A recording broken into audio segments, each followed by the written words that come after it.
Okay, so that is funny. Let's see if this works. I purposely went to Facebook thinking, that's the most reliable. Okay, we are live. I'm loving this. Okay, we are live, everyone.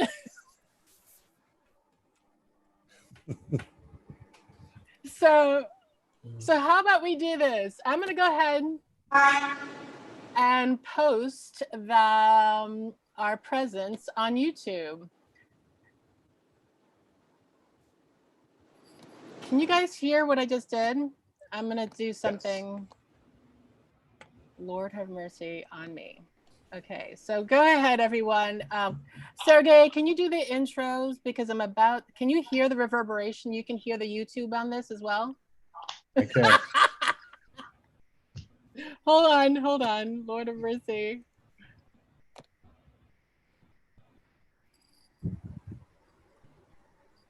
Okay, here we go. All right. Are we on YouTube, Sergey? We are, yes. Okay, great. So I just killed my YouTube page and I'm going to go to Facebook. So let me do a brief introduction to everyone. We are supposed to be on Facebook today, but Facebook is having massive issues. So we are on YouTube and we're happy to be here. So who am I? Who are we? My name is Magaly Colimon-Christopher. I am the artistic director of Conch Productions, and I am hosting this amazing artist chat with these amazing artists. I'm going to start off by introducing you to Franz Luz Benson, a Haitian American playwright, arts educator, community engagement coordinator at the Fountain Theater. She is named as the someone to watch in 2019 by American Theater Magazine, Baywatch Area Playwrights Festival 2020 finalist, and her plays include Tigresse of Saint-Domingue, Deux Femmes on the Edge de la Révolution, and Detained. Wave hello. Hi. Hey. And we also have Juan Ramirez Jr., a Boricua, Guatemala. Oh my goodness, Juan, help me with this. Guatemala Teco. Doing good? Thank you. It's all good. All right. He's born in the Bronx and he was raised in the Bronx. And he's an award-winning playwright and producer. He's a teaching artist and a member of Dramatist Guild and received his MFA from NYU Tisch. Say hey, Juan. Here. I'd like to introduce you to Sergey Burbank. Sergey, wave hey. Sergey is a New York City-based performer and audiobook narrator, playwright, and producer. In addition to being the literary manager at Conch Productions, he's also a playwright at Quicksilver Theater Company and a member of Actors Equity. He got his MFA in playwriting from the Writers Foundry at St. Joseph College. Say hey, Sergey. Hello. Hello. Now I'd like to introduce you to Cassandra Medley.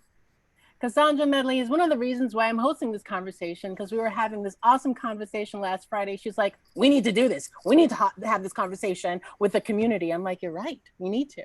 Cassandra Medley is an award-winning playwright, producer, and she's an award-winning playwright, and her work has been produced across the United States, and her plays have been published in numerous anthologies and individual publications.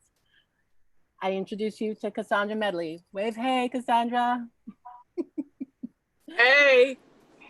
And we have Carl O'Brien Williams, a Jamaican-American award-winning playwright, actor, producer, and teacher. He is the artistic director at Brata Productions, and he is currently the deputy chair and theater program coordinator in the Speech, Communications, and Theater Arts Department at BMCC CUNY. Say hey, Carl. He's waving, hey? Hey. Hey. And we have MJ Fielv, a Haitian American poet, playwright, novelist.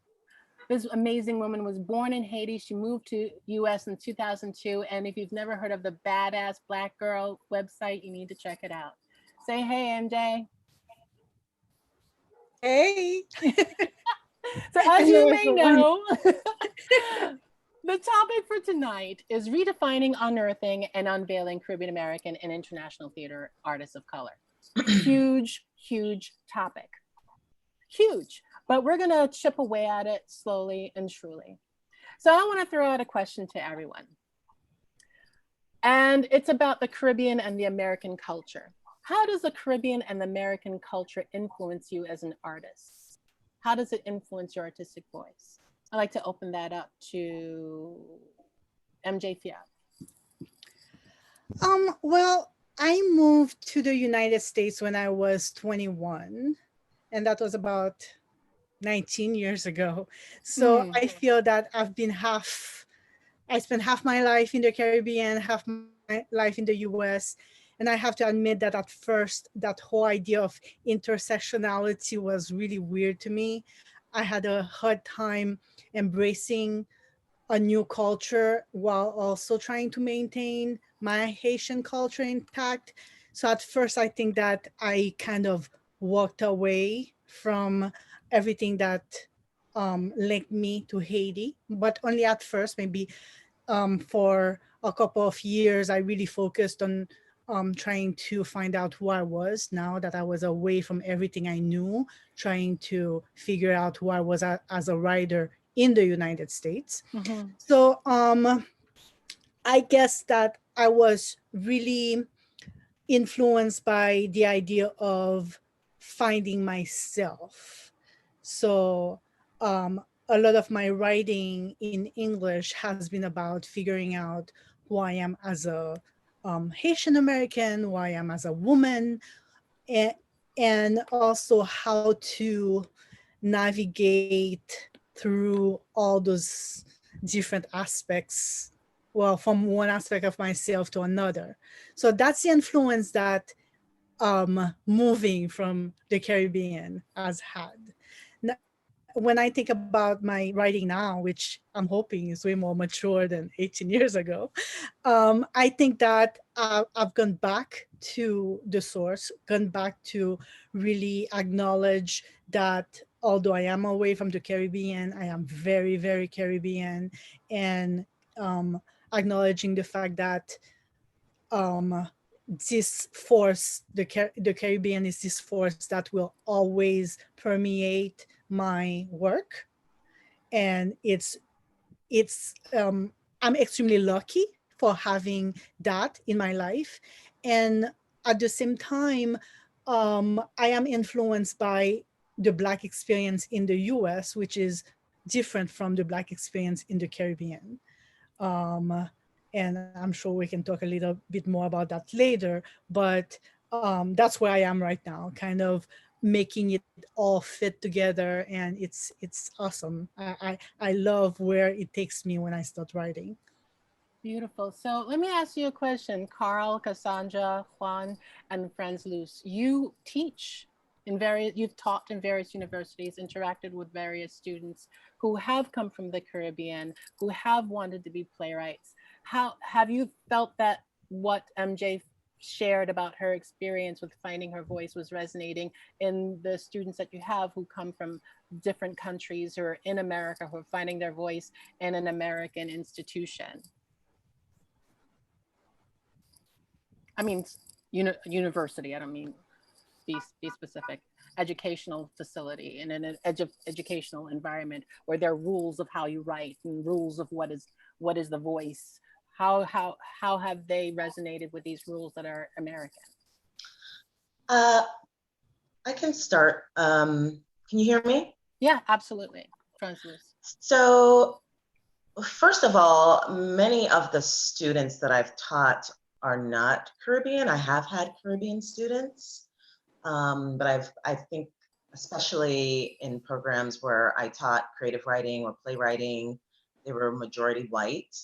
And I think that's, my opinion is that's indicative of the Caribbean family. We're like, you're not gonna major in creative writing. So, you know, the majority of the students who are in those programs as majors are white. However, I will say with the Caribbean students, it's tricky because a young writer, I feel like that process is it's so precious, that time when you're discovering your voice. And so I'm really careful about, even though I might want to tell them like, you should write about this, like, Jamaican history, my God, but I can't. I have to allow them to discover their voice in the way that they want to, in the time that it takes them. And, I had a similar experience. I came to America very, very young. I was a baby and I grew up here. And so when I first started writing, I was writing like generic American stuff because I was still in that phase in my life where I just wanted to fit in. I didn't want to be different. I did, and so a lot of my students who are very young, I mean, that's where they are. And, when I see things in their work that feel authentic and really powerful, I try to point that out to them and affirm that and sort of gently guide them to explore that. But, I think the time as an artist when you're discovering who you are as an artist is really, really precious. And, I prefer not to be invasive. And the last thing I'll say is I found that professors were invasive in my process as I got older, especially in grad school, because by that time, I was very much a Haitian American playwright. That's what I wanted to explore.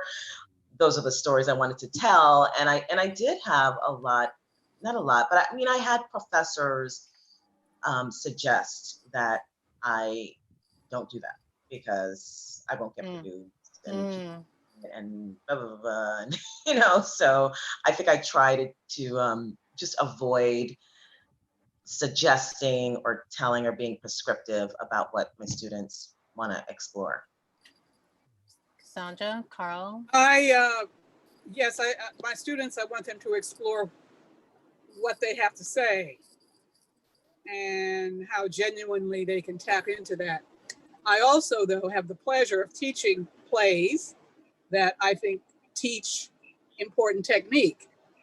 And I've often had, most of my students also have been white, with some students from some of the Caribbean islands, but mostly white. I've had the great pleasure of pretty much constantly teaching Franz Luz's play, The Talk. And I find that just to look at the technique, not prescriptive, but, this is what it means when a character really wants something and they're going about it. But I always come up against ignorance, astonishing ignorance. What are these, who are these characters? What does it mean to be Haitian? This mother and daughter, and they have to do research and so on, because I'm a Midwesterner, native born, 10 generations or more of enslavement here. And the ignorance, the segregation from colonialism, where what was one person in my family, I have a huge family, and one uncle married a woman. I don't know what island she was from because she wouldn't talk about it. Wow. And I love when they would visit, I would love to hear her talking. And she said, I talk funny. Aunt Delia, and she wouldn't talk about it. My experience was that those West Indians, this enormous umbrella, they don't like us. They don't like us. And that was from your experience with her or from what other people That was said? from my experience with my family, the environment I grew up in, was that they think they're better than us. So we were all products, all of us, of the products of the segregation of colonialism and the fact that the dominant caste system, the dominant caste, kept its power by encouraging us all to be at odds and in conflict with each other. So I never, no education. Then college, the Haitian Revolution. But still, nothing really in depth, nothing really. So, what's the difference between Jamaica and Haiti, aside from English, French? American, basic middle American ignorance is where I'm from. And I find that my students, by and large, coming from that same, Americans, North Americans have no internationality. I'm going to make a huge statement. Very little internationality. Very little. You know, we are the exceptions. We are the greatest, all that bull. So that's, you know, and so, yeah, what is this, you know, what is the talk, this play about? And what does it mean that the characters are Haitian? Let's do some research on that, you know, and, you know, all brown people ain't North Americans. So that's where I come from, and that's what I am dealing with. But I'm retired, so. You're free of that. Rock on. Now, Carl, you work at BMCC, which from what I hear is a strong Caribbean American, Central American, South American culture. And Juan, you working in the Bronx, you have, so tell me, what are your experiences, Carl? I love where I teach because I never walk into a room and there's all of any one type, right? My classes, depending, they'll be mostly African American or Black, and within that Black population, there are all sorts of ethnicities and cultures. I'll have Eastern European students. I'll have we have a high immigrant population. We also have a high percentage of students from different African nations, whether West African nations, East African nations, high Asian population. I think we're listed as a Hispanic school, quote unquote, because it's 40% Latinx.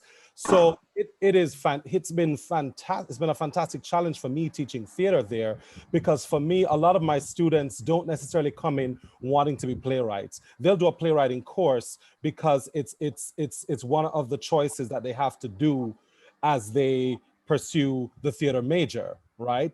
So what happens is that in my intro to theater course, I'm also teaching lots of non-theater majors. So I feel like I have this blank slate. I am not beholden to teach any sort of canon. And because of that, I just freewheel.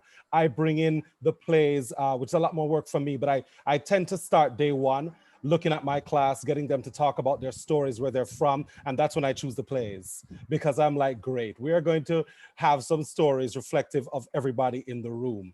Wow. It wasn't always like that though, because, you know, when you're just starting out, you're beholden to different rules and regulations. But my entire approach has been to hold on to something from my childhood, the Anansi character, which is the West African trickster god. I like to say that I'm from Anansi Nation, because it's true, because we find a way around everything. And I think that's what I'm used to doing, right? So a lot of the Caribbean American theater artists that I've come across since I've been here, because I came here first to pursue acting, but it was this country that birthed my curiosity in writing plays. And that's just because I didn't see enough of my own stories. I thought there was a diaspora voice that was here, different from the voice of the artists in the mainland, different from the Trinidadian voice, the Haitian voice. There is a distinct voice of the Haitian America, the Jamaican America, the people, you know, from Suriname, from anywhere. I think it's very, very distinct. And define that for me. I like the word distinct. Get a little bit more particular. Because it helped me to shape, for instance, my first work ever was The Black That I Am. It started out as a poem, and that came because of how I had to navigate the streets of New York City and realize that how I presented until I opened my mouth, then the difference started, right? So how I was presented, I was just as threatening, just as Black, just as anything else. I'm from a country where my presentation of my complexion affords me certain privileges, right? I often say that I never played a prisoner until I came here. In Japan, I wouldn't be cast as a prisoner. I wouldn't be cast as someone poor. It's not believable, right? Even though there are light-skinned poor people, but it's not believable on a Jamaican stage. On a Jamaican stage, my complexion gets me cast in high-status characters immediately. And the way I speak also shows my level of education. Even if I don't live in what is called uptown or downtown, the moment I start walking, talking, and moving, I'm already, those titles are put on me. So when I came to the US and had to navigate spaces that I'm just like, oh, I am just as threatening. I am just as anything else. I can get stopped right now and all of that. This shade ain't stopping me. What my mother looks like is not going to define me. My last name is not getting me. And you know what I'm saying? So all of that hit me. So it was, and then I just had to unpack that, and it made me write. It made me write because it was a lot.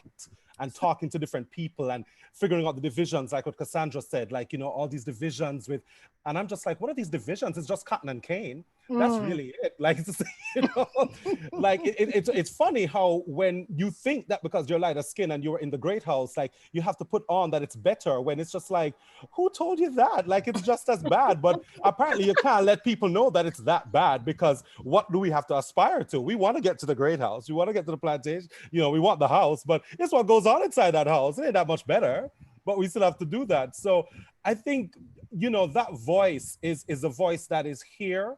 And when you're here, you have to navigate more than just colorism. It is the notion of what is Black. And Black encompasses so much, you know, just so much that I have discovered since I've been here. And it's a definition that continues to change and embrace, right? Because, you know, before Kamala Harris got here, we weren't interested in her Indian and her this and her that. Now we have all of a sudden we are, right? We are, because before it's just like, she Black. She Black. Now we need to like open that up. And then we see, okay. Why are we? And then we're going to get in a whole conversation about opening it up. We're going to stop right there. But I love my students. I don't get to throw on them all the structures that I was forced into. I love the fact that they come in all fresh. They don't know if they want to be writers yet. They all just think they want to be superstars, which is fantastic. And it's me telling them, you can be a superstar stage manager. You can be a superstar playwright.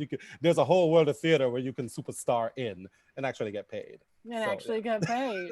So we're going to move on to Juan. The same question, but we've had some amazing points brought up by Cassandra in that the colorism, the colonizer's viewpoint on separating us, so the islander, the American, all these divisions between the people. And I'm not going to say you only teach Latinx artists, because you're up in the Bronx and everybody's in the Bronx. Everyone from all the African nations, all the Caribbean nations. The Bronx is a potpourri of all people, right? So talk to me about your experiences with the new writers, because you studied at NYU. So you've been where Franz Luz and Cassandra and, you know, and MJ when she studied experience. And so you're coming as a teacher with a whole new viewpoint informed by your history. So share with us and put your mic on. Great. Yeah, you hear me now, right? Yeah, okay. I can hear you. I had to jump on my phone. Sorry. I feel like in order to answer the question, I want to go back to sort of how like I began as a writer. And I remember I didn't have a hard time finding my voice. Yay. But as people read my work, it was like, oh, you know who you remind me of? Oh, you know, you should read this. Oh, you're like this person. Oh, but you're like that person. I'm like, you're putting me in these boxes. What does this mean? And then as I read up on these people, I learned that it wasn't so much that they needed to fit me somewhere, but there was nobody else like me. And that was a constant thing for all Latinx, Black, so on and so forth artists. They were, oh, well, you know, you're kind of like this, like not really. But you start realizing because there's not enough of us, period. And so when I got to NYU, I realized I'm the only Latinx writer in the room. And so I realized like, I don't necessarily, I feel if you're gonna write a play, write the play the best way in the form that it needs to be. If you want to do a 5-act structure, sure, go for it, whatever it is. But what I found was that whatever tools I picked up on, and then the tools on my journey, when I came into the classroom, I put them together. And I when you go into certain institutions, you don't get that. You just get structure, or you just get this, or unless you really know the teacher really well, maybe they'll give you a little bit how everything's going on out there, right? On the field, as I like to call it. So in the classroom, I wanted to share that too, and I make sure I share that. As I go, hey, when I looked, it took until I was in college, until I was doing like an internship at INTAR, for me to find other Latino, Puerto Rican, Bronx playwrights. I was in college already. Like after college, as a matter of fact. So it's like, I try to tell them from the get, you know, don't look for you. You are you. You are enough. You are you. Write your truth.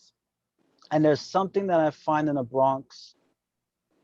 The Bronx borough is very about poetry and music. And poetry and music is at its core, it's got to be authentic. I don't care what you're saying, it's got to be you. And I like to take those tools and that, the musicality, whatever it is, rhythm, and bridge that over into playwriting. And it works. I think it works. That's been my, yeah. So you're saying the Bronx is about poetry and music. So if the Bronx is a collection of people from all nations, and they're people of color, as we think about decolonizing theater, what are you saying about our new form? What is our new form? So that's a question for everyone. Sergey, I mean, as a literary manager, you see a lot of writers, a lot of their work, and everyone. I mean, it sounds like we're saying, correct me if I'm wrong, all right? We're saying that the institutions have this formula, and they think that they're going to impose it upon us. And since a lot of universities have a majority of people of European descent who believe they want to be playwrights, and we don't seem to have owned our voice in the theater world or the film world as much as the Europeans do. But it sounds like you're saying we're finding our voice, or we're being encouraged by people like you all to find their voice. So what are you saying is the voice? The Caribbean American voice? For me, that voice is really like reclaiming our stories. A lot of that is reclaiming our stories that like came from the island, that our grandparents brought over with us, right? I don't know why this popped in my head right now. There's a movie that came out a little while ago, a horror movie, The Curse of La Llorona, and right. So then now they gave it to who should tell that story, and it looks a lot more interesting. So like things like that are just really important, because it's like, we know this story, so let us tell it. You know what I mean? We'll hire you, sure, but let us tell it. And I think just little things like that, or Bronx stories. I get a lot of nice-willed people who come uptown and they spend the summer there, and they want to write a play there, and it's like, it's clear you've been there for a summer. Like, let us just tell our stories. You can do it, but let us give us that room for it. And I think that's the voice. It's us letting us do it. Whatever the story is. Like Daughters of the Dust was the women of the Gullah Islands telling their story, or that's how I felt when I watched it, as opposed to someone visiting and telling some West Indian story, whatever that means. Right, because I also feel like us performing it is very different than someone else performing it. It lives in our blood, in our DNA. It's who we are. We're mixed. So I feel like it resonates much more strongly as well. And so Magaly, the point when you referenced Daughters of the Dust, it was so fascinating to me, because that is a story that took so many years to get made. And part of what I'm hearing in the experience, that my experience, I am not Caribbean American, but institutionally, I'm feeling so many echoes of other people's experience, because part of the solution here of getting to tell our own stories is we need more Carls. We need more people in an instructive seat to start setting that agenda. When I was an undergrad, I was one of the only brown people in my undergrad theater course, and they sat us down. They're like, all right, here's Aristotle. We spent a year on Aristotle. Now, what they were trying to do was say, okay, here's your starting point. Now go nuts. And most people didn't want to. Most people were not daring enough. They just needed to learn the jargon, and they stayed in that channel. I get to grad school and I'm hearing what other people went through is suddenly the program director is like, here's what a play is. And if you don't write this exact play, I don't want to read it. So there's this whiplash that happens, and there has to be so many more instructors who are ready to throw that framework out and say, what is your story? And part of that is the people sitting in that class need to have different stories, because that's also not happening right now. It's happening more. But what do you guys think about that?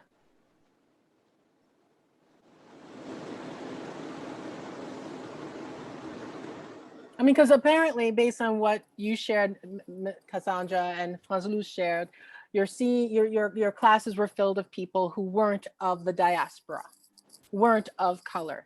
So there was no desire on their part to tell a story, because if you're going to go to college, you can become a what? Doctor, lawyer, engineer, business person. Don't bother me with anything else. I mean, that was my story. And of course, I didn't do any of that. Well, actually, I did get an MBA, but that's not the point. The point is, I fought the system. I said no. But still, back to Carl's point about, yeah, we're bragging about Kamala being this and that and this and that, and claiming her all of a sudden for being an immigrant's offspring. Which you know, we should. Which, yes, we should. But when do we claim our children's right to see themselves in their own way? Claim our right as a people to say, I am a Caribbean American. This is my story. You don't have to tell my story like Juan said. I'm going to tell my story like Franz Luz did. You know, and having teachers like Cassandra says, saying, okay, there are different ways to tell a story. There's different perspectives on reality. And having novelists and poets like M.J. Fields saying, I came from this, and not being shy to say it. And Edwidge Dantica saying, this is who my ancestors were. This is the story of my ancestor, but now I'm going to claim my story. Okay, so how do we decolonize theater? That's the ultimate question, right? And I see Sergey going, what? What's she saying? What? Stop. But the thing is, that's what it sounds like you're saying. I mean, ultimately, I love Joseph Campbell's writings. I never met him. I know nothing about him as a human being. But one important thing that he said in his statement about finding your bliss, the artist's journey is to go through this journey of, being taught the forms, but then leaving the school and then finding your bliss, finding your voice. So you have all done that. And you are all encouraging people to do that, which is being defined by people of color as decolonizing mindsets, which means don't focus on who my mama is, who my daddy is, and how many different shades of brown I am. Okay, not separating myself with color definitions and language definitions and island, because it's good to define yourself, because there are 28 nations in the Caribbean. I don't want us to be put together in one little pot saying that's Caribbean, because that sucks. I can't stand that. We have to be unique. But what does that mean to say we got to decolonize theater? What does that mean to you? It means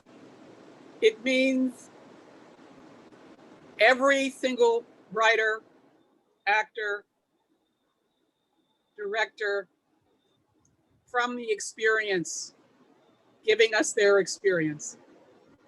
It's a constantly shape-shifting thing.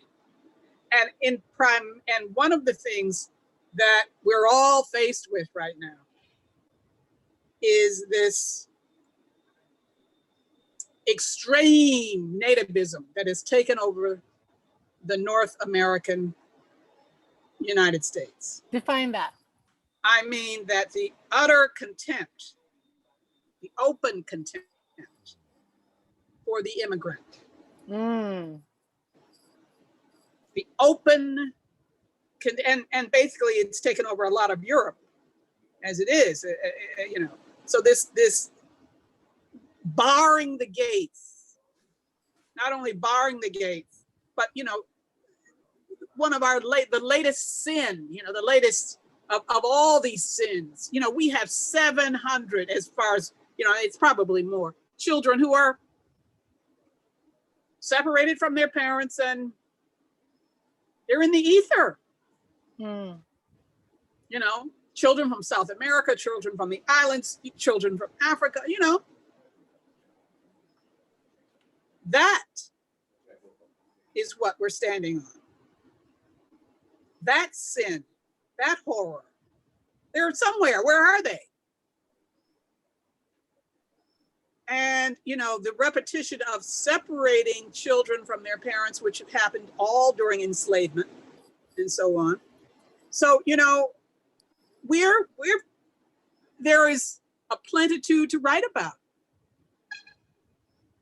constant confrontation with ourselves as artists and this entity which wants to think of itself as civilization. So you're calling for art for social change, art that resets the minds, art that awakens. That's what you're calling for. Thoughts? Franz Luz is smiling so hard. It's a great conversation. I love having conversations with smart, brilliant, passionate people. Well, since you called me out, when I think of decolonizing theater, the first thing that comes to mind for me is getting to a place, which I hope that's where we're going in American theater, but where we are not beholden to these institutions. You know, when I think of being colonized, I think of even apart from slavery, the years that many, particularly these Caribbean islands, have been beholden to white supremacy and the nations that whose cultures are driven by white supremacy. So, you know, I'm becoming more and more radical, but even a lot of these institutions, and I chose Carnegie Mellon because I felt like that was one of the institutions I had to go to if I wanted a career in theater, you know, and there are several, you know, that come to mind. And, you know, what if we get to a place where we're not beholden to these institutions? And a lot of the theater institutions that produce that, you know, create careers that make or break, like if we just decide we are going to create our own theater. That's why it's so wonderful that you're doing what you're doing with Conch and what Carl does with Blata, you know, create our own opportunities and become independent and self-sufficient to where we are not beholden to the system. That's what decolonization means to me. And I hope we're getting there. I, you know, was really excited and inspired by the, you know, We See You White American Theater movement that's happening. But at the same time, and I've said this to many of the people who created that letter, like, well, why do we have to teach them how to treat it? Like, let's just do our own thing. Like, there's enough of us. Yeah, that's what it means to me. So yeah, that's period. MJ, you were smiling when she was talking. What was that about, MJ? What was that about? I mean, so many things that I'm thinking about. I'm thinking about audience. That's something that I keep thinking about. And who are we writing for? Who are we putting those plays for? Because one thing that I've always noticed is that theater that is considered mainstream, quote unquote, it's not a big deal. Everybody goes and see it, and they talk about it. I'm talking here specifically about my college years. So there are those plays that are not by immigrants, not by what is considered a minority writer, and it's like no big deal. We go to the theater, we see the play, we discuss it. But whenever it's a play by an immigrant or a minority writer, is like, oh, it's only a play for a certain group. And I think that's a consequence of that's the whole idea of being colonized, where we still are not seen as accessible to everybody. It's like, oh, it's their story, it has nothing to do with me. When in fact, I thought that the main point of writing is to create bridges, so that there's humanity in all those plays, and that no matter who you are, you will find yourself in a character or in a storyline. Yes, as a Haitian American, I'm sure that someone with the same background will relate a little bit more because of the sensibilities, but I do want my plays to be universal, and I think that a lot of writers aspire to that. Why are we still being put in boxes? Why is there Black theater or Caribbean theater? I do understand. I do understand the classification at some level, A lot of it has to do with funding. But why else are we being categorized? I don't really think, in my viewpoint as a theater maker, that it's about funding per se. You have to categorize because you give the space for those people to have a voice, as opposed to limit them to telling the stories that is considered accessible to us, to the white audience, right? And so the you know, like the Black arts movement, which I'm always going to hark back to, which, you know, I read and I fantasize. I wish I were there. Maybe I was and I died, who knows. But the thing is, the Black arts movement gave room for Black artists to have their voice and tell their story. And they weren't looking for funding from the whites necessarily. The whites wanted to fund it because it sounded like a cool thing to do at the time because of the period in our history. But the fact of the matter is, they weren't saying, yes, sir, massa, give me money. They were like, I'm going to tell the story. It has to be told, and people are hearing it.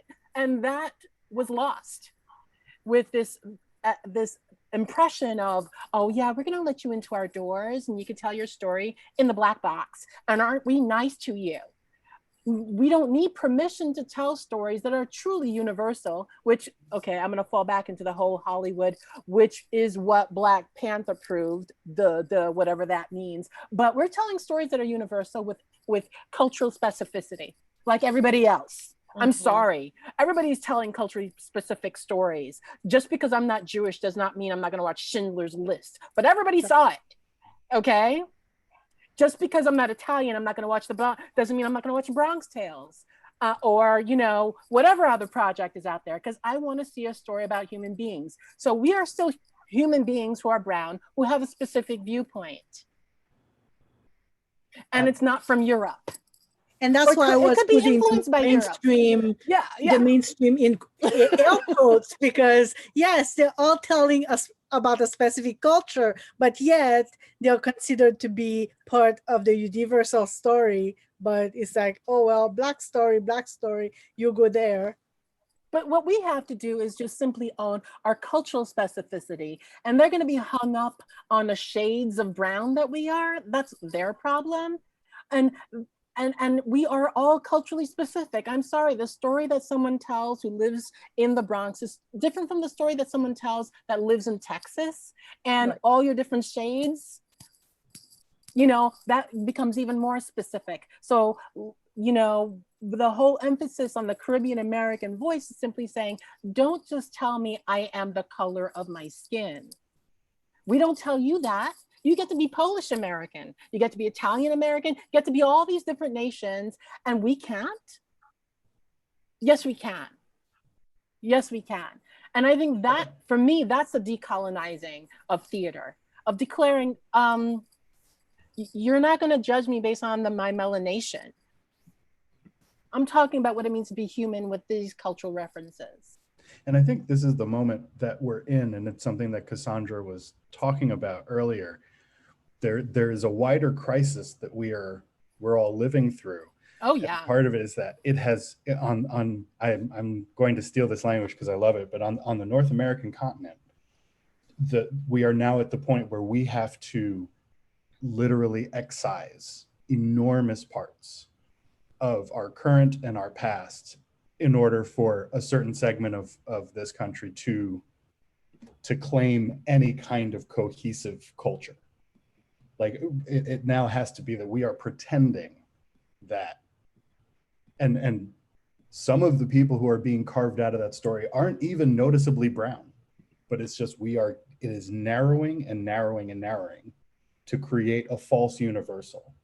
And I think that that's part of what I'm hearing from you, Magaly, is that to push back on what is an idea of who we are that is so narrow as to be almost insane, that to just tell our story and not necessarily knock on a door, but just start to tell our story, has to push back on that madness.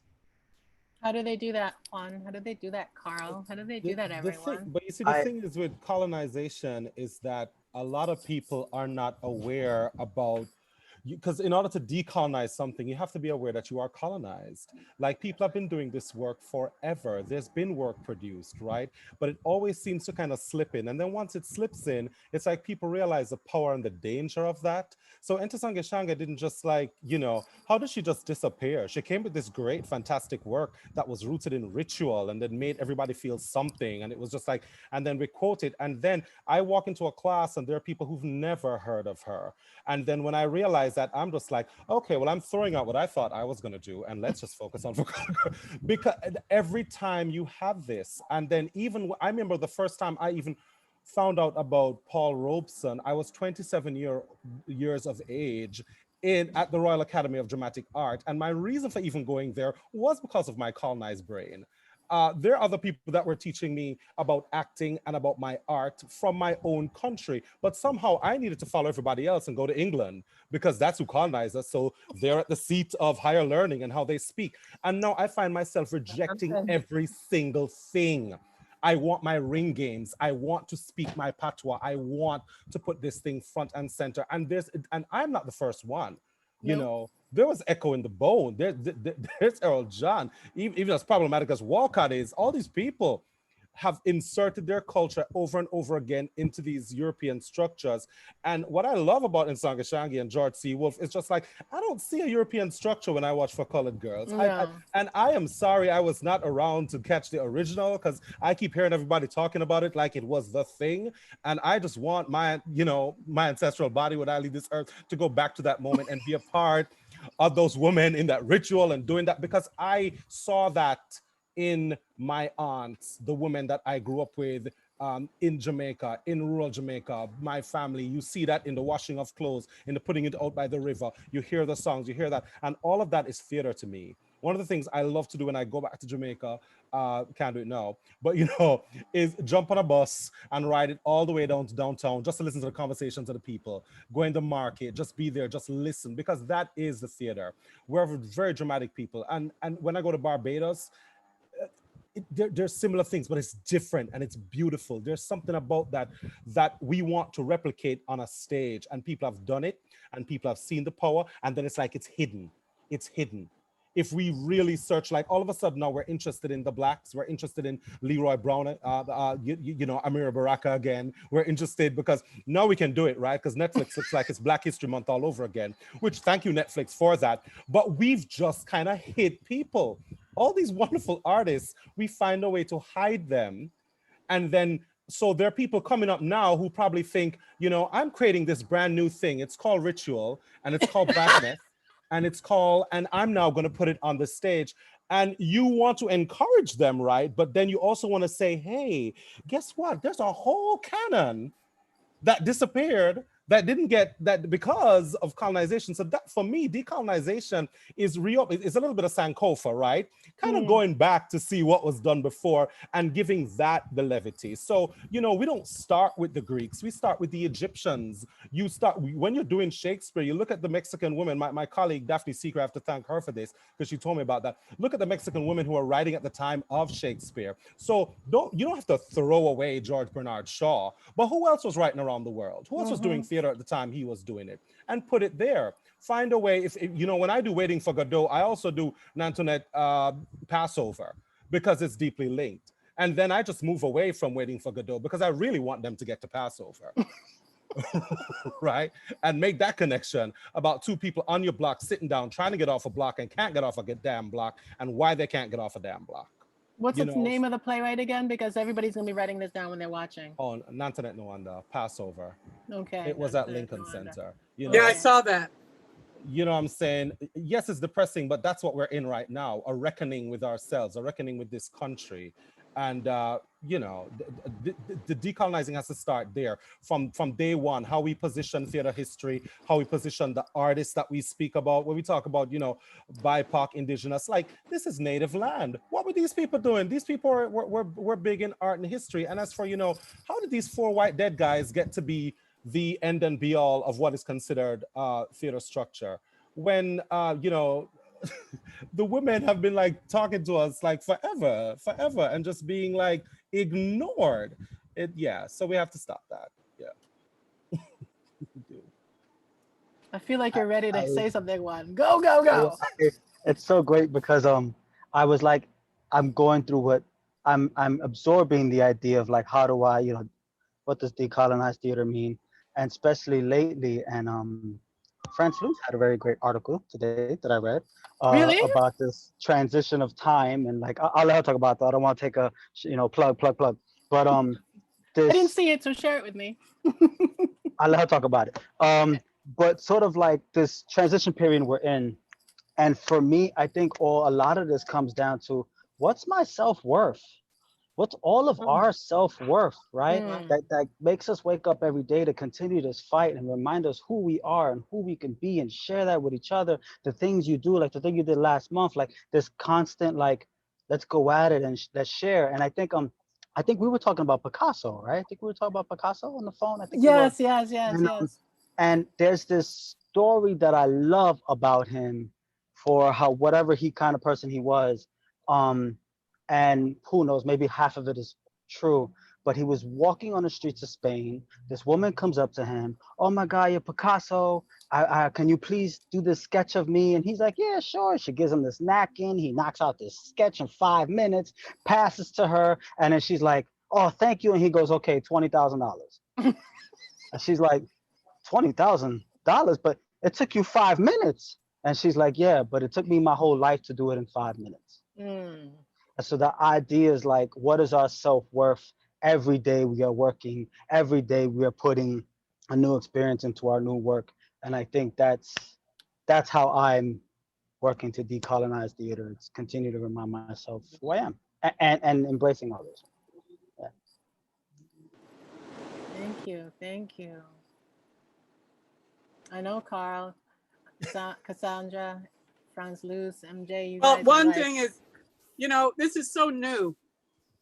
Coming from the Black arts movement in New York, which was segregated in terms of internationality. It's North American Black playwrights from East Coast to West Coast and in the middle. And the organizations, now I know, because I know there were these little theaters within these urban centers where artists from the Caribbean were putting on their own plays to neighborhood audiences. And I remember walking into one of these situations, I couldn't understand what was being said. It was in English, but I had not the education. I had not the cultural exposure to understand, because we've been maintained in a segregated context.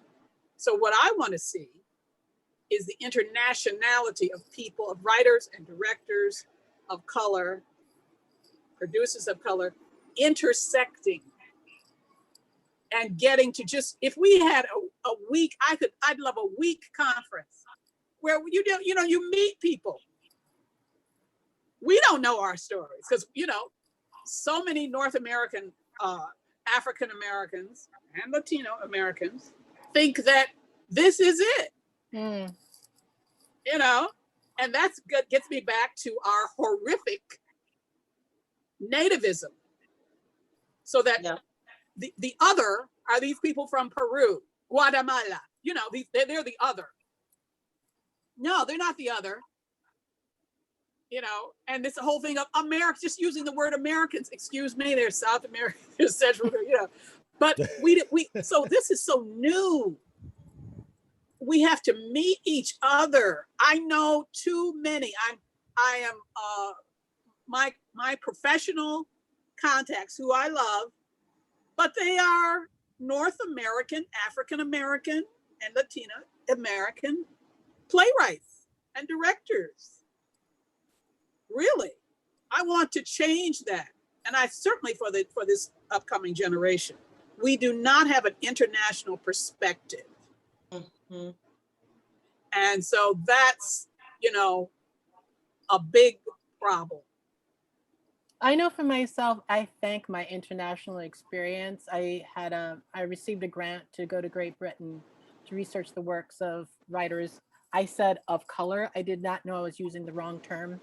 that was not the appropriate term. When I got there, I met some amazing theater leaders who said, no, we have writers of different ethnicities, of different cultural backgrounds. So we don't use that term here. But my exposure to them and learning how they were influenced by the North American, African American story in their journey, and how they shed it, how they were gradually shedding it and owning their true voice. And this was back in the late 90s.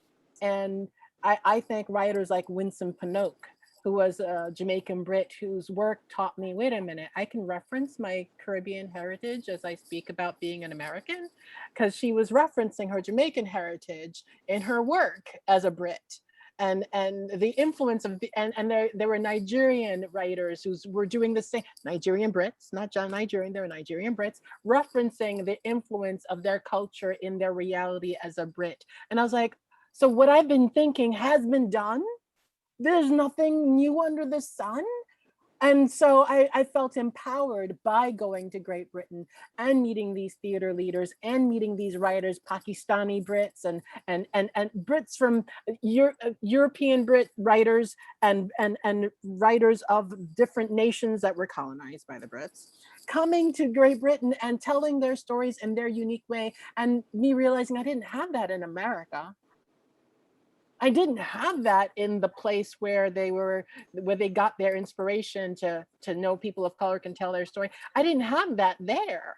I was just being made to feel like my story didn't count because it wasn't quote unquote Black enough or American enough. And so, Franz Luz, I know you took part in Carlisle Brown's work group. I was thinking about that, yeah. And I don't know if Juan, you've taken part in groups in other nations, or Sergey or MJ Fiev or Carl or Brian Williams, if you want to share, Cassandra, if you've led groups in other nations where, writers of color got together and discovered, okay, I've got to broaden my perspective. I've got to change my sense of who I am in this creative realm, and the power of my voice can be strengthened by doing so. I'll say, I was telling you, I took part in a residency at the Camargo Foundation in France, and it's a program that Carlisle Brown started, the Afro-Atlantic playwrights residency. And so there were 3 of us, it was all Black playwrights, 3 of us from America and 3 from Africa. There was one from Nigeria, 2 from Nigeria, 1 from Zimbabwe. And there was a playwright who is of Nigerian descent, but grew up in Brazil. But I mean, it was we spent a month together. It was extraordinary, and it was in the south of France. It was really fabulous. But one of the takeaways for me that I so appreciated, Cassandra was talking about, how ethnocentric America is.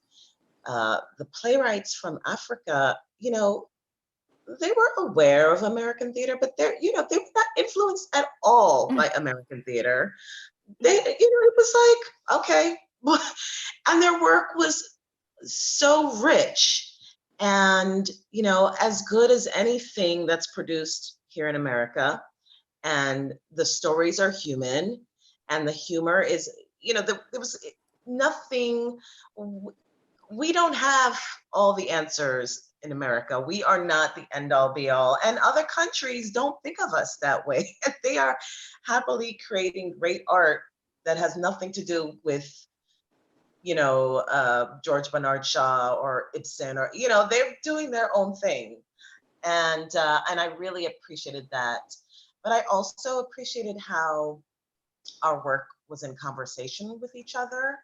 And I know the American playwrights who were there, similar to me, I mean, I pull from my specific cultural perspective in my work, which is directly influenced by African traditions. So, my work was in conversation with theirs in a really more evident way, but there were also very subtle ways in which our experience,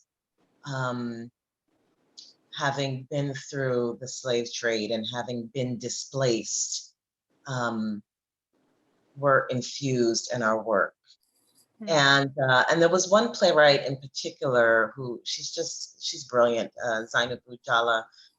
And her work is so expansive. You know, she wrote a play and the characters were from Croatia and Syria. And, you know, like they're thinking globally in a way that in America, I feel is discouraged. Unless it's like, you know, in the last couple of years, it's sort of a trend now to write from a different global perspective, but it's not really encouraged. And there is this ethnocentric attitude about what is accessible theater or what is quality theater. And I also wanted to add something MJ was talking about earlier about accessibility and what we're told is accessible or marketable. And there's another side that I've experienced also where work that is culturally specific from the Afro diaspora is presented as like high art or avant-garde or, you know, like, or fetishized in a way, it's exotic, and in that way, it becomes attractive to white audiences, but then not really accessible to who I'm writing for. You know, most of my plays, the audience has not been predominantly Haitian, and I think it has a lot to do with the way the plays are marketed and presented. You know, to appeal to their audiences. And that's, again, you know, how do we decolonize theater? Like, how do we get our people in the audience? And not necessarily, and there's nothing, you know, no shade, no judgment. You know, I've seen many a Haitian play that's in a high school auditorium in Flatbush, and everybody shows up, all the Haitian people show up, and that's great. But I think I'm curious about ways that we invite our people into the theater. That's not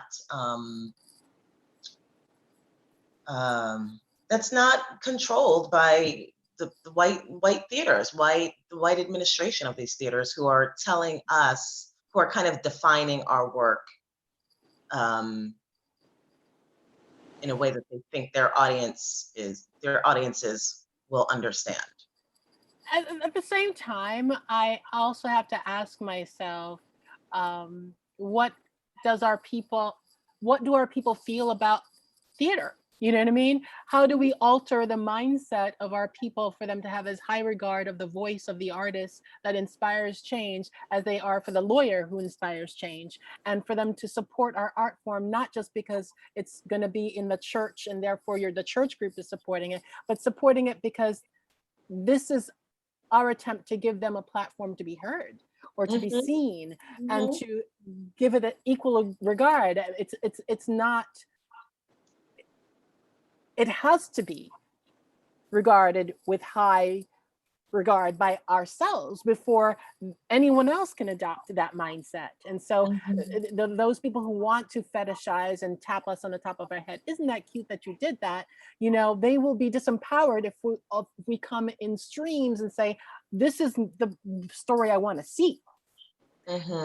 And once we break through the Caribbean mindset that, you know, art is fluff and science and law is important. Once we break through that and say the artist is as essential as any other being in this community.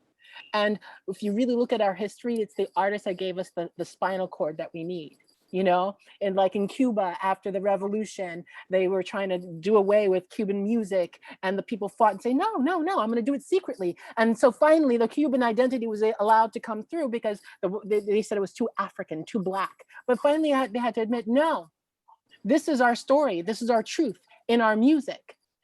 And with our music and with our dance and with our theater, this is our truth, and we need to own it and not hide behind, oh, let me try to assimilate and be part of the masses. This is where we come out and say, this is who I am. And until you come and see what we're saying about who I am, how we are, until you have a conversation with us, you're gonna hide in the corner and try to be invisible. Don't be invisible anymore.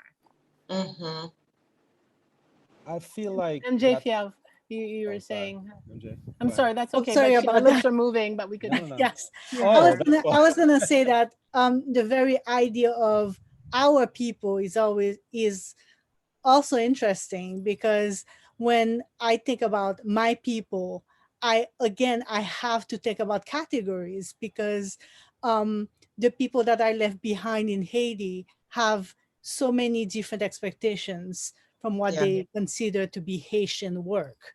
And when I think about my people here in the US, who have kind of the same experience, they're no longer on the mother island, they're here as immigrants, then I have to think, am I writing for the older generation who refuses to embrace English as a language, or am I writing for the new generation who refuses to speak anything other than English until they start realizing, oh, Creole is part of my identity, and they start learning it. And of course, I'm doing some broad generalizations here, but I've encountered so many of those different groups. So it goes back to audience. Yes, I'm putting my soul on paper, but I do have to think about who am I writing this for, because it's going to be performed. So that's another time where I do have to deconstruct myself and try to figure out which one of those aspects am I trying to reach. I do feel still very connected to Haiti, because I left when I was so old, and I used to travel all the time there, until recently. So the connection was still very strong. But when I write a piece, whether it's for theater or otherwise, I do have to ask the question, who's going to be interested in this? But that's the amazing thing about being part of a diaspora, right? We're always questioning who's going to be interested in my story. I'm not this enough, I'm not that enough, I'm not this enough, I'm not that enough. But I think great pieces like, okay, Crazy Rich Asians was just like, it totally spoke to where we are. You're not Asian enough, you're not that enough, but you're going to tell a story about what it means to try to be enough, right? And that's the human story. And it's worth. I have to get Cassandra. up my other computer. I'm sorry, I'm running out. So I'll be right back. Okay. So this is a conversation which is so huge. It's so huge, but so many of us, when you wonderful that you brought up the point about the immigrant situation and nativism. Cassandra brought up nativism. She's not here right now, but the thing is, we are all immigrants. I mean, we've all migrated. The planet is full of people who've left where they were from and they've gone to a new place. I'm sorry, Guyana is full of people from India who have problems with being called Indian or not Indian, and then you have Europeans who went to Haiti and they're Haitian, but are you Haitian enough? Because do you have any black in you? Are you too white? It's like everyone is part of a diaspora, right? And we simply have to own we're telling this human story of trying to find ourselves, right? And that is the hero's journey that goes back eons before we existed. And so claiming our ability to tell this hero story, but just telling it from a unique perspective, once again, it still goes back, there will be an audience as long as you're telling the hero's journey to find something, right? Ultimately, that's what we're doing as writers. I've been in Intizaki's play 3 times, and every time I find a new part of myself, because that's the ultimate ritual for anybody. If you can perform in any of those roles, you will evolve. And can we not all just claim our role as the motivator for the evolution of humanity? I don't know. I'm throwing that out, and that's completely on a whole other. It is. I think we have to think of it on a higher plane. But then, if we're also thinking about who are we writing for in the audience, then it is for the people who produce theater, who market theater, who are other partners, to also decolonize that thinking. Because I find that for Brata, we've been kind of called unsexy because, we do a lot of folk things, and people say that, we're harkening back for the nostalgia. And a lot of our audience tends to be senior when we do put on the folk singing concerts, and we do put on. So some people say, well, how are you going to get Generation Z there? How are you going to get some millennials into that? And then we have to start thinking out the box. You know, I heard recently at one of these anti-racist workshops and seminars was that you have to get audiences who look like you to the theater. You have to think differently. We may have issues. I have issues with the church, but I may have to go there in order to, and we've had to do that. It's really about building relationships with the community, and to get the community there, the community has a lot of distrust for just buildings that look like it's been colonized. So an art gallery might be housing one of our plays and it'll be free because we got the funding to make it free, and we want our people there, but our people might look at that space like, you know, that never catered to me before. I don't know about this building. This building has a security guard that's gonna give me a lot of hell. And I'm coming with my kids, I'm coming with I don't want to meet that, because then I'm gonna get in a mood, and by the time I sit down to enjoy what you've told me is free for me to enjoy, I'm already pissed. And I'm just like, what you gonna do? Oh, you coming out in what? The dark now? Did you sound with something poetic? What? I don't even understand. You know, it's that. So I feel like it takes a while for our audiences. I feel like there's a relationship that needs to be had with these communities. Brat has been around for 10 years and we're still trying to figure out how we have a great full house. There's sometimes we had like play reading festivals and we look in the audience, it's like, people should be seeing this. Oh my God, why are there 6 people here? Why are there the artists who just care? Because we haven't done, the work is not finished. We still have to go into these communities. We have to find out where the churches are, where do our people congregate? We had a free street festival one year and hardly anyone. This was in Jamaica, Queens. Street, we're like, we are sure to get a bumper crowd. Listen, people pass, what at? Oh, they have food. We're like, what are we doing wrong? And we finally we don't know what we did right the last time, but it's a thing. We have to, again, it's building the relationships with the people in the community, fighting these community leaders, talking to. There's one time we were at the park, and the one of the park agents said, "Oh, you should have told me. Brother, you told me I had all these kids. I deal with all these kids. It's the first time I'm meeting you. This is great stuff. Like, you know, talk to me. Let me get you." And we realized that's really what it's about. It's about going into the neighborhoods. People got to know you. And when you come, oh, I'm here to do theater. And it's like, who you? Okay, right. You look like us, but who are you? And, oh, we represent Miss, I don't know what you said. Who is this organization? What does it look like? It has to be, you know, we can say anything we want about a lot of people who are making a lot of money going around.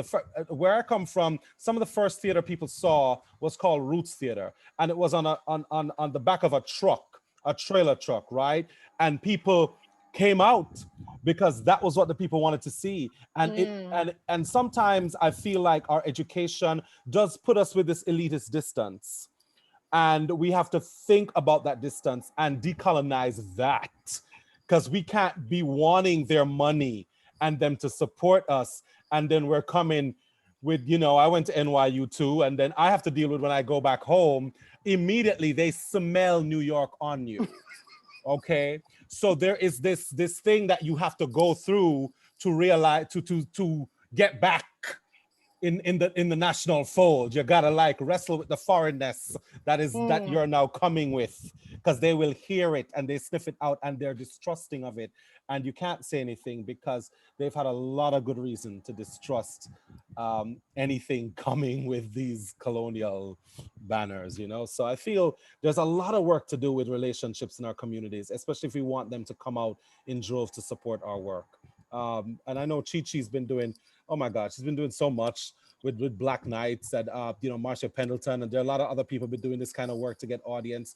But we are, yeah, we need a community. That sounds like a lot of work. We need a community. We need to come together when we can as a community, because that's a lot of work for an artist to do. I'm sorry, I get tired just thinking about it. I'm just like, oh, can I just write? I know, yeah, you just want to write, just write. You know, and that's okay. And that's okay.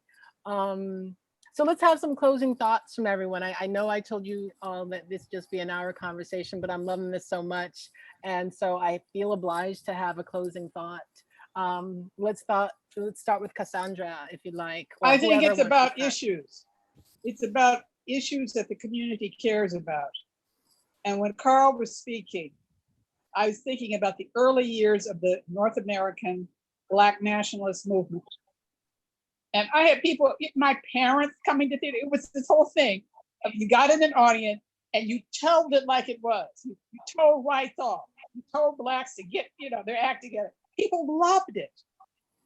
And now one of the things that's uniting us all is ICE. It's ICE, like I'm saying. Every community is being affected by this. Children out in the ether, gone. People are affected by this, afraid to register to vote, afraid to be in the census. We come into communities with issues. We can invent the form as to how to convey that theatrically. That's what we do. But when we have those issues, people will come. People will, and you have a large audience, noisy kids and everything. Those were the early years that I remembered in the North American Black nationalist theater movement, on the streets, in the churches, everywhere. The New Lafayette Theater, the Black, Barbara Ann Tears Theater. People were just. So those are my closing thoughts.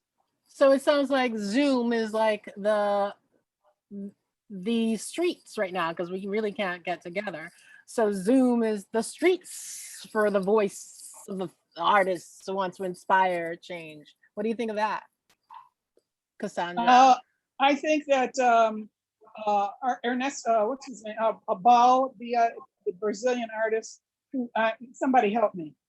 Theater of the Oppressed. Yeah, Augusto Boal. Augusto Boal. Thank you, Carl. Yeah. That's our guidepost. Okay. And we're inventive, whether it has to be Zoom, whether it has to be a social distanced something that takes place with masks on and 3 people doing some kind of pantomime with signs. And you're going through all these activist marches and so on. The issues are before us. Let us take them up and continue to develop an audience. Thank you. Juan? If I'm on mute button, okay.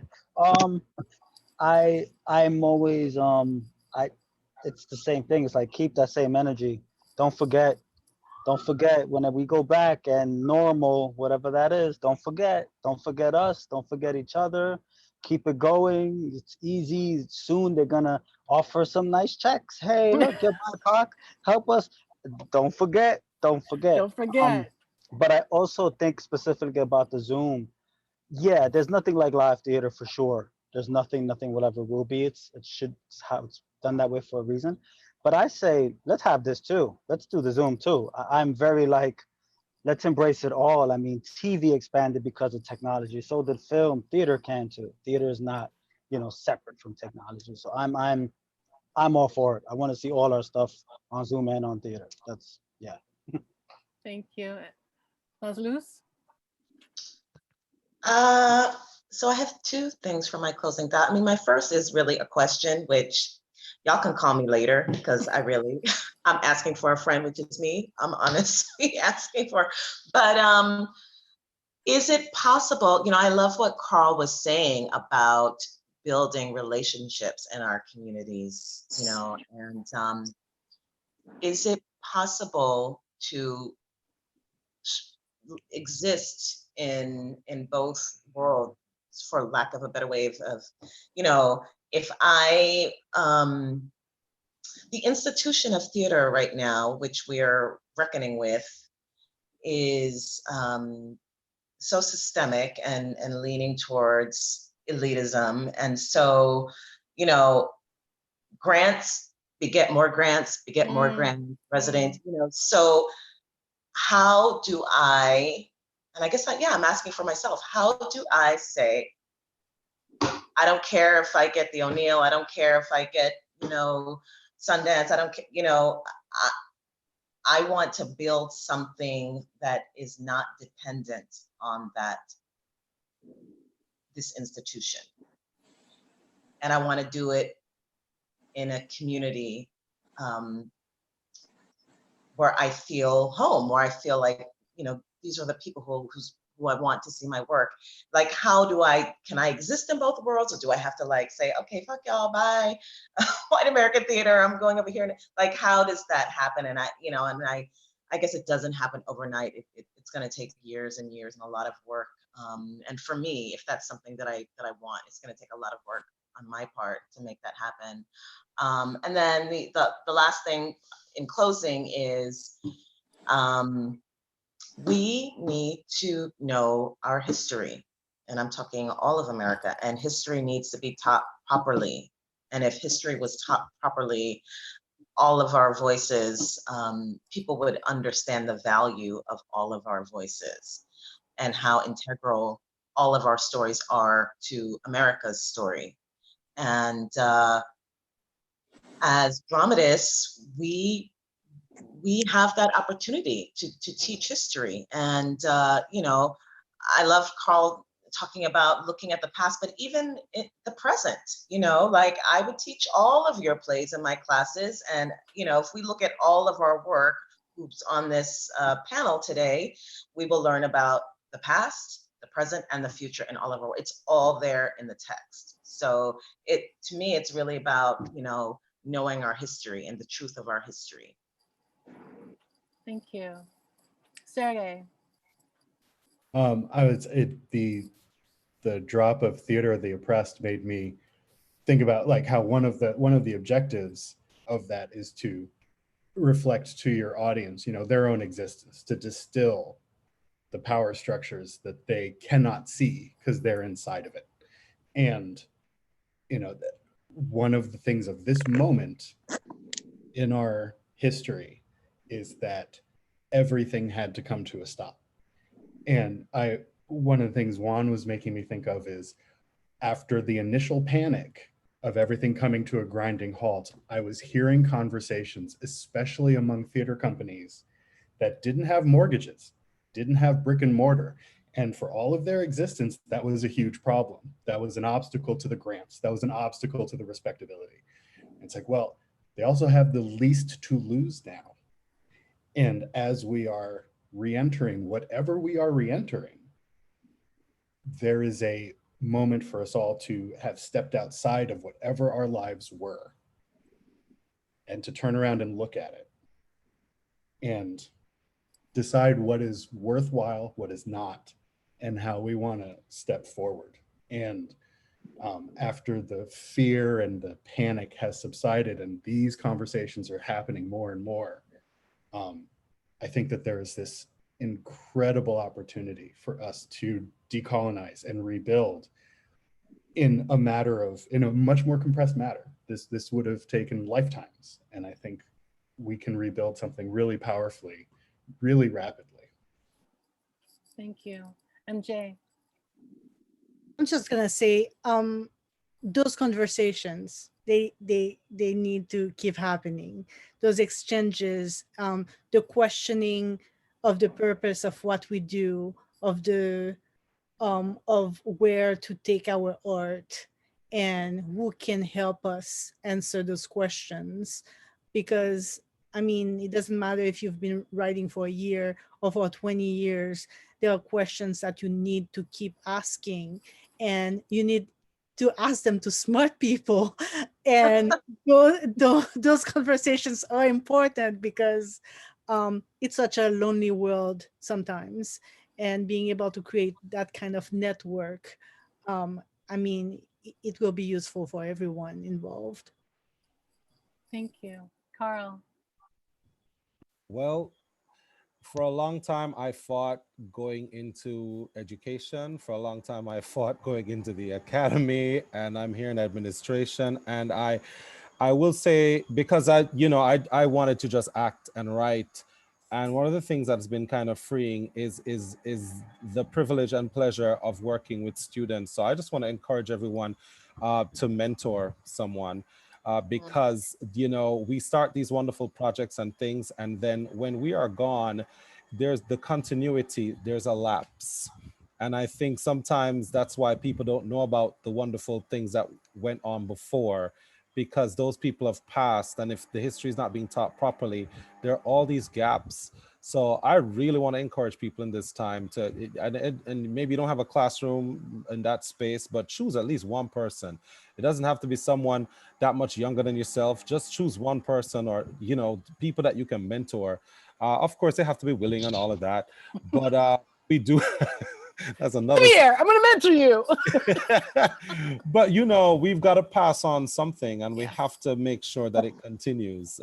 Yeah, so that's what I'm seeing in all of this, because it'd be a shame for us to be like rah, rah, rah, revolution. And it, you know, the next 10 years we're comfortable, and it's just like all like, oh gosh, really? I remember the time when we were, you know. So, right. Yeah. Thank you. So I'm gonna close out with bringing us back to what started this conversation, which is the journey of redefining, unearthing, unveiling Caribbean American and international artists of color. And this conversation has revealed the importance of community, of staying connected and relying on each other, and creating a space with each other for the work to be done. Each other, Pema Chodron, she's a Tibetan nun, and she always shares, we are all connected. And if as artists we could go forward knowing we are all connected, that divisiveness that some groups believe exist won't really seep into us. And so we will find spaces that will, you know, produce our work, that believe what we think, and we'll deal with the piper, and we'll take the check from the piper and pay our rent and our car note and buy fancy things, but we will continue growing, and they won't be able to silence you unless, of course, you write sign a contract that says, I will be your peon for the rest of my existence. We don't do that as artists. That's not what we do, you know? And that's what I feel the internet, because indeed, the nativism that you mentioned, Cassandra, we are all from other places. You know what I mean? Even the Native Americans, they said they crossed the Bering Strait. We're all from other places. So that is indeed the nativism of being in this country.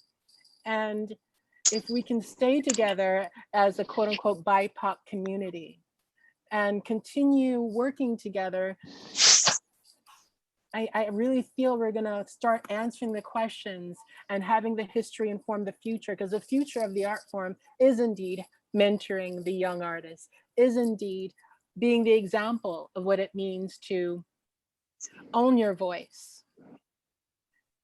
And whatever that voice means to you, and as it changes, owning the changes and not allowing yourself to fall into this hole of they told me to do this, or I've lost my way because they say so. There is no they, there's only within.